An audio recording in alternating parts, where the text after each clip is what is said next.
Have you ever been in one of those project meetings, where the team gets totally locked in debating, like, the exact shade of blue for a button, Oh, definitely. and nobody's actually agreed on what the button needs to do yet? It's like picking car paint before you even know if you need a truck or a sedan. It happens all the time, and it's a real trap. Well, today we're diving into something right at the heart of project success. Hmm. Understanding the difference, the really critical difference between what a system needs to achieve and how it might actually get there. Hmm. This whole idea is explored really well in project management for project managers by Orlando Casabon. Exactly. Teams, well, they often stumble by focusing on specific solutions way too early. They haven't fully grasped the fundamental business requirements underneath it all. Right. So our goal today really is to help you spot those core needs, the what, and avoid that pitfall of deciding how prematurely. Okay, so let's try and break that down. This what versus how. The what is essentially the objective requirements, right? Yeah. The basic functions the system absolutely must perform. Yes, the essentials. And the how. Well, that's just one way, maybe one of many ways to actually implement those functions. Precisely. Take capture a new address. That's a what? It's a core business need. Yeah. You need to store that information. Simple enough. But saying key and address, now that's a how. Yeah. It's a specific method for data entry. The underlying need, capturing the address, stays the same even if you, I don't know, scan it, import it, use voice input. Or, yeah, any other method. Okay, another example you mentioned was provide statistics versus print statistics. Right. The what is the need for the statistical outputs themselves. You need the data presented somehow. But specifying print immediately just limits things, doesn't it? It really does. Yeah. Maybe a dashboard updated in real time would be much, much more useful than a static printout. You lose that possibility if you jump to print. Okay, and the last one was check credit standing versus update debit list. Yeah, the objective, the what, is simply to verify a customer's credit worthiness. That's the goal. Focusing on update debit list, well, that implies a very particular mechanism for tracking payments. You might miss out on, better, maybe more integrated credit check solutions entirely. So what are the real downsides then? When a team jumps straight to the how without really properly defining the what first? Well, a big one is it can seriously limit innovation.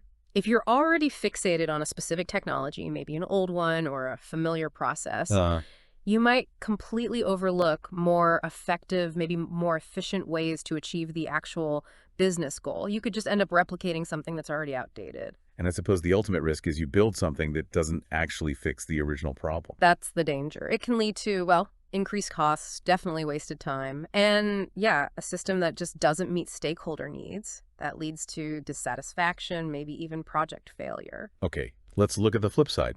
What happens when you get it right? What are the benefits of prioritizing the what? Oh, huge benefits. Focusing on the what gives you so much more flexibility when it comes to design. Once you're absolutely clear on the desired outcome, The core goals. the core goals, yes, then you can explore various ways to implement them. You often find more optimized, more elegant, maybe more cost-effective solutions that way. And it must make getting everyone on the same page easier too. Yeah. Stakeholder agreement. Absolutely. When everyone's aligned on the what, those desired outcomes, it just fosters better buy-in. Discussions revolve around achieving the goals, not getting stuck on, someone's preferred tech or method. Right. Plus, systems built on clear objective requirements tend to be much more adaptable. They can evolve more easily as business needs inevitably change down the line. So practically speaking, when we're, say, interviewing stakeholders or users, Yeah. how do we make sure we're getting to the what and not just collecting a list of hows? It really comes down to asking the right questions. People often describe their needs in terms of the actions they're familiar with now, the how they currently use. Your job as the analyst or PM is to sort of dig deeper. Extract the underlying functional goal. Don't be afraid to ask why. Why do you do it that way? What's the ultimate goal you're trying to achieve here? Keep peeling back the layers. So the main takeaway here is really grasping that fundamental split.